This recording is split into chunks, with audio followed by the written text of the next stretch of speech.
Zero, sir. We don't have any picture. We don't know where he is right now. He doesn't have any. He doesn't even have his medicines with him. That's why bumibili sa ambulance sumakay. Sinakay siya sa ambulance, binigay lang namin yung mga records yun sa kanya. Yung mga, sabi, he will be well taken care of. Right. And we will be informed immediately of the name of the hospital. But hanggang ngayon, Nakakalungkot po.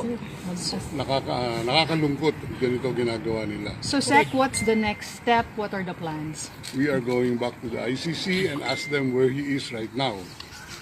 Because the family member is, a family member is waiting here to see him. Yes. How is the Vice President? Well, she's waiting. Okay.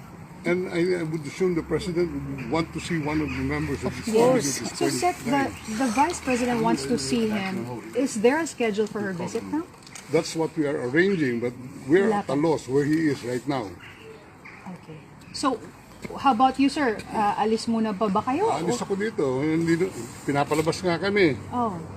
Oh my God. Anong gusto nila gawin? Standby ako dito, ang lamig-lamig. Ano po yung response niya sa inyo nung request po yung permit? Wala. Ayan.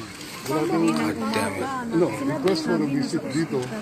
Wala daw ano dito. Walang preso by the name of President.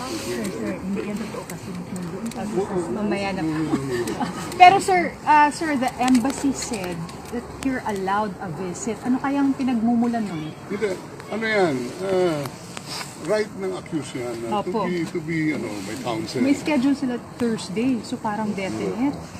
I don't know that, but ako, as far as my understanding of the law is, he has the right to counsel anytime. And you're acting as an official. One of the counsel, and they don't even recognize my appearance here. Nasaan si VP Sara? I don't know where she is right now. Hindi pa po kayo nakita.